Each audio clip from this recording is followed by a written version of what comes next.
Dahulu, saya sering berkata bahwa kita harus mencapai pencerahan sempurna yang penuh kebijaksanaan. Ini adalah tujuan kita.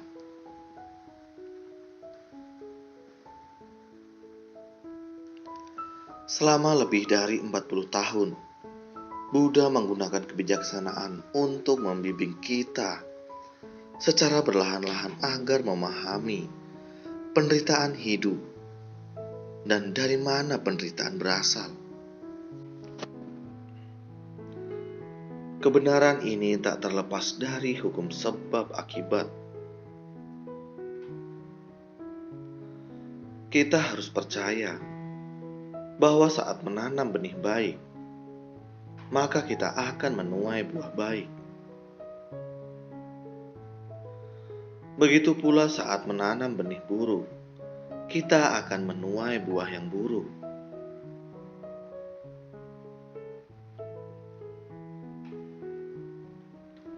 Kita harus mengetahuinya dengan jelas. Jadi, kita harus melatih diri dengan baik dan memilih arah yang benar tanpa menyimpang sedikit pun.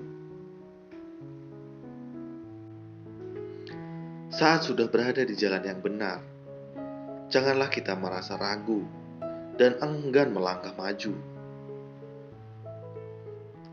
Kita harus memahami prinsip kebenaran dan melenyapkan noda batin. Jika pandangan dan pemahaman menyimpang sedikit saja, maka kita akan menuju ketersesatan.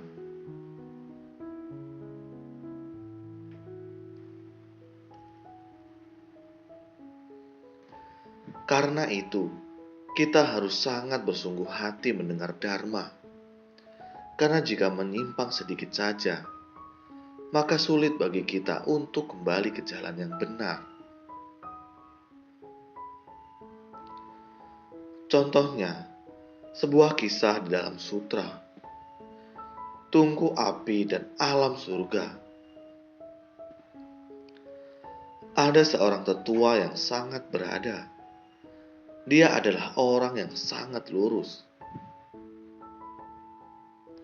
Karena itu, raja mengangkatnya menjadi kepala suku. Di dalam suku itu, terdapat banyak Brahmana yang sering datang mencarinya untuk berbagi ajaran dengannya. Salah seorang Brahmana berkata, orang-orang yang berperang untuk melindungi negerinya pasti terlahir di alam surga.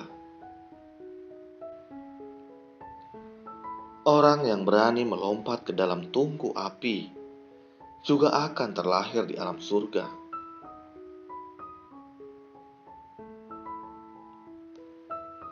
Tetua itu berpikir, saya sudah puas menikmati hidup di alam manusia. Di alam surga, saya dapat sangat panjang umur dan menikmati berkah yang berlimpah bagi Gunung Semeru. Saya berharap dapat terlahir di alam surga. Suatu hari, dia mengundang keluarganya, temannya, dan para praktisi Brahmana. Mereka menggali sebuah lubang dan menata kayu berkualitas baik di dalamnya. Lokasi di sekelilingnya ditata dengan rapi. Dia juga mengundang seorang biksu. Saat apinya dinyalakan, biksu itu bertanya padanya, "Ada upacara apa?" "Saya berharap hari ini dapat terlahir di alam surga," jawabnya.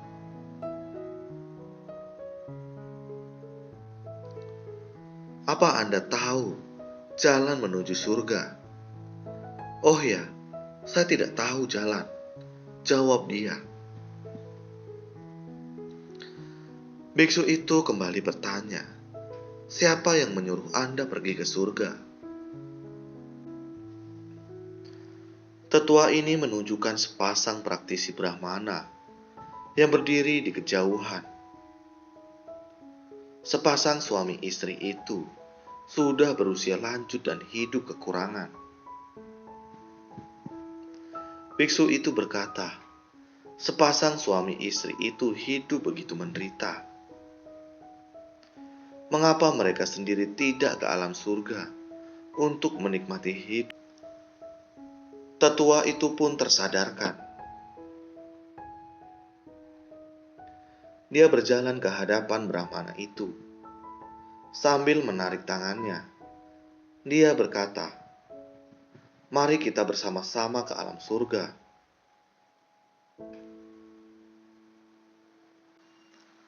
Praktisi Brahmana itu segera menghibaskan tangan tetua dan berlari menjauh. Tetua itu pun sadar. Biksu itu berkata, Buddha mengajarkan kepada kita untuk memahami penderitaan di dunia. Beliau juga mengajarkan kepada kita bahwa untuk terbebas dari penderitaan, kita harus terlebih dahulu melenyapkan noda batin. Kita harus tahu dari mana noda batin itu berasal. Ia berasal dari pikiran kita yang bergejolak.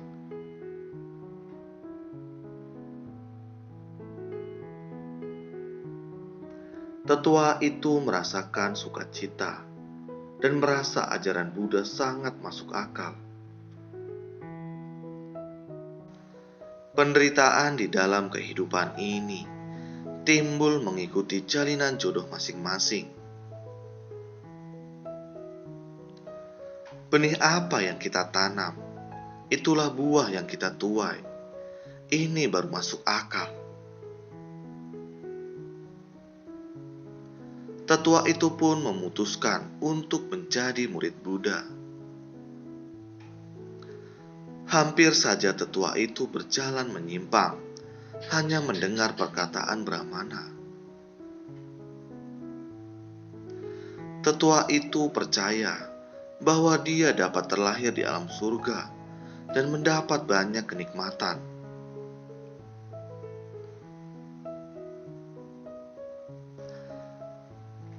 Karena menganggapnya sebagai kebenaran, tetua itu hampir saja melompat ke dalam tungku api. Untungnya, biksu itu datang pada saat yang tepat, sehingga dapat menyelamatkan kepala suku itu. Kita harus tahu bahwa Buddha membimbing kita membangkitkan tekad untuk menapaki jalan bodhisattva. Kita harus membangun ikrar luhur dan tidak semata-mata meningkatkan diri untuk mengikuti ajaran sesat. Kita harus mendengar dan menerima ajaran Buddha. Dalam melatih dan mendalami ajaran Buddha, kita harus bersungguh hati.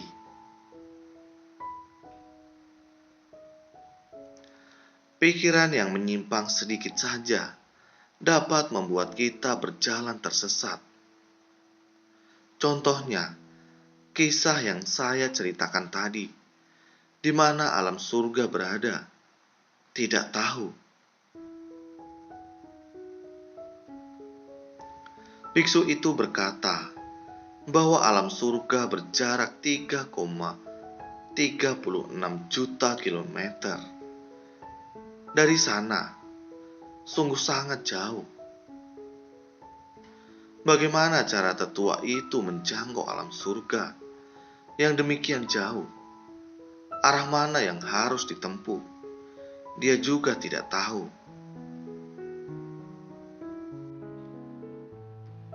Dia hanya menyalakan api dan ingin melompat ke dalamnya. Setelah melompat ke dalam tungku api, benarkah dia dapat terlahir di alam surga?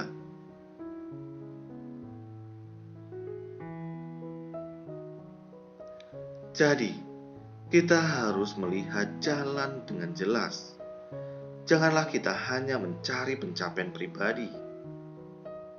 Kita juga jangan mengikuti ajaran sesat, karena jika menyimpang sedikit saja, maka kita akan jauh tersesat. Harap semua orang senantiasa bersungguh hati